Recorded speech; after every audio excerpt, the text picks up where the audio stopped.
2 months or 3 months. So can we expect that in late 2023, early 2024? We have a signed contract.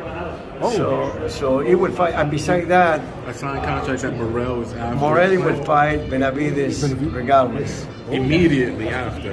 Hopefully, after, or if not, he will keep busy. But he's ready to fight because he won the fight. He's one of the fighters, Cuban fighters.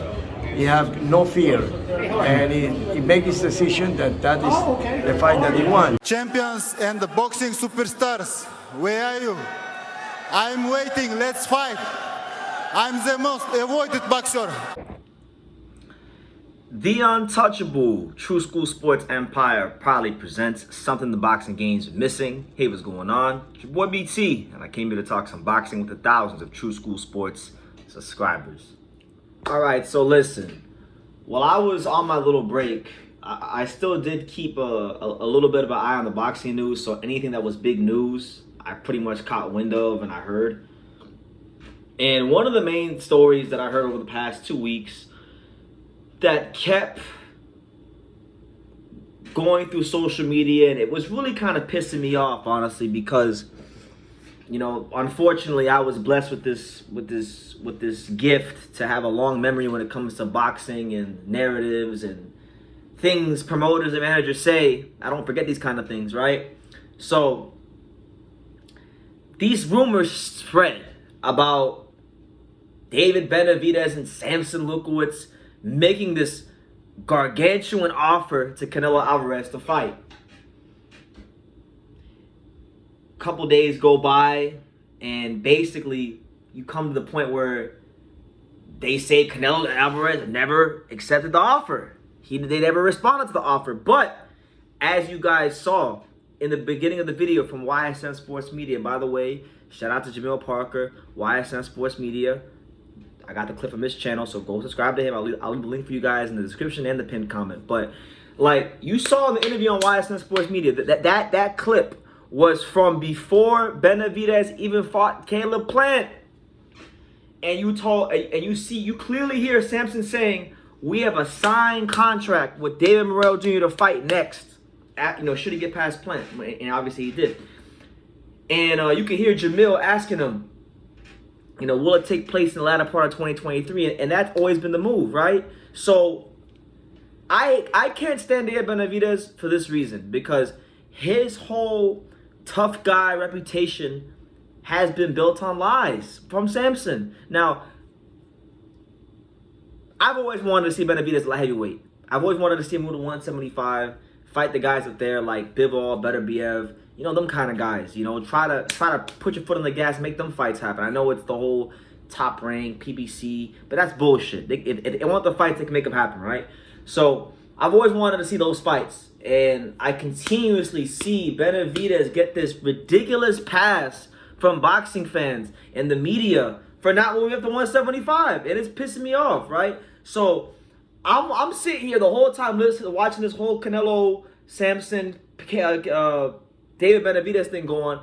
And I'm just thinking about what you guys saw in the beginning of this video. I'm thinking about Sampson talking about, we got a signed contract by David Morrell, this, that, and the third. And it pisses me off with Benavidez because he's got a playbook. There's a playbook when it comes to Benavidez, and it pisses me off that nobody knows the playbook. So I'm going to shout out my man on Twitter, at Louis the Kid. I got this from him because it's so true.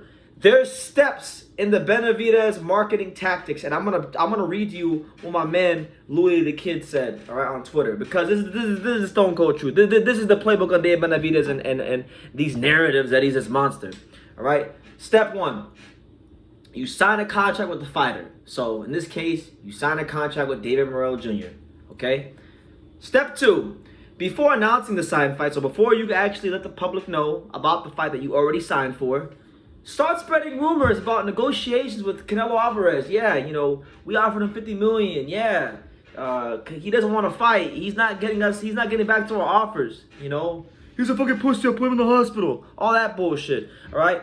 Step 3, use a ridiculously high offer that nobody will pass up, i.e., $50 million, which is where we're going with this whole offer with Sampson and Benavidez. Step 4, promote Benavidez as this monster that even the great Canelo Alvarez is scared of, so that so scared that he doesn't even take the ridiculously said amount of money to fight him, right? So you tell the world, the boxing fans, the media, that Benavidez is this monster, that Canelo Alvarez, who's fought everybody, not everybody, but he's fought a lot of good names, a lot of top operators in the sport. Oh, he's scared of him. 50 million isn't enough to fight Benavidez, right? And then you got step 5. After the buzz is built, after the boxing fans, after you get people talking about it, the news outlets start writing articles, the channels are making videos. This guy, he's ducking David Benavidez. He doesn't want to fight him. He's scared of David Benavidez. All right. Then you announce the fact that you will sign all along. So right now we're in the middle of step 5. We haven't officially concluded step 5, but right now we're in the middle of step 5. Sampson at some point very soon is going to announce that David Benavidez is fighting David Morrell Jr. And people are going to say that Canelo's ducking David Benavidez. Now, there's been all kinds of rumors about what Canelo's going to do next. We've heard recently that Badu Jack is an option for the cruiserweight title, but they're trying to make it catch weight. Bullshit thing happen. I don't think that's cool on Canelo's part. If you're going to fight for the cruiserweight title, fight for the cruiserweight title at the cruiserweight limit, But it's negotiations, right? You don't get what you ask, you get what you negotiate, right? So there's that. Now we're hearing Jamal Charlo, who we haven't seen or heard of much of the last couple of years, but we saw him on a video call with Demetrius Andrade. So maybe they're gonna put together a fight.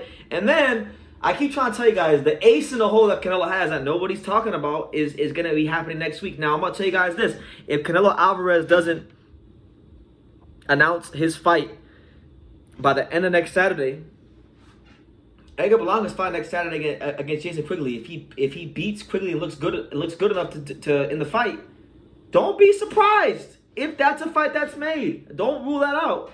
But back to Benavidez.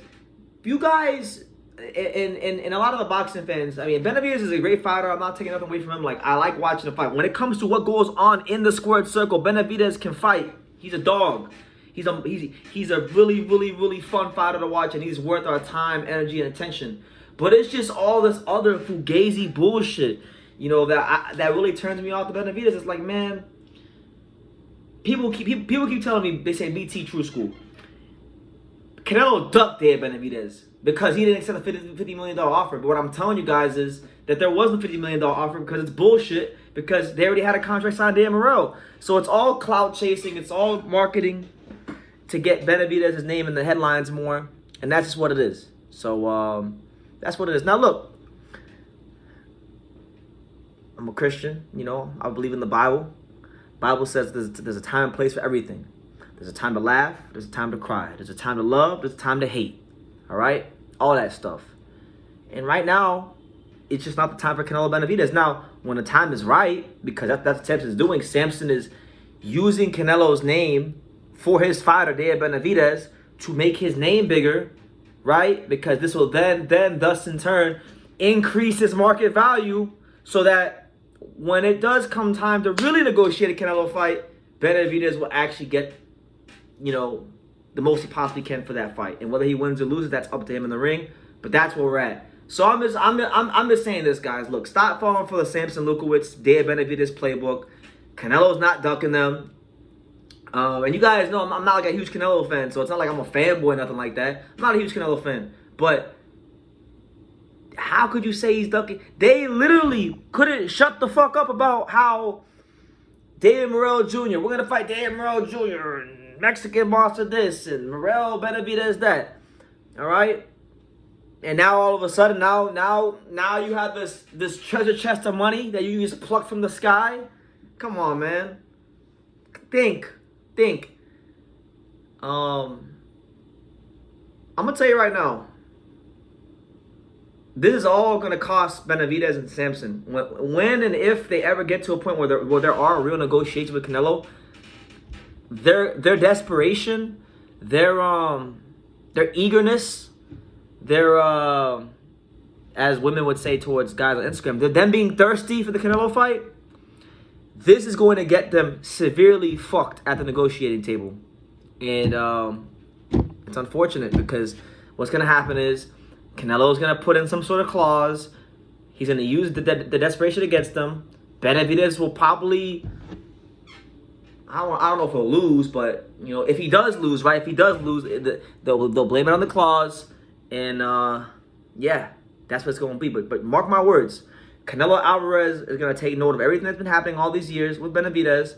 And it will all be used against Benavidez at the negotiating table. The same way all the eagerness and the clout chasing and the thirstiness of Ryan Garcia was used against him at the negotiating table against Gervonta Davis, which made him take the 136-pound catch weight. So that's my thoughts on the situation. You guys can feel free to let me know yours down below. I'd be interested to hear what you guys got to say.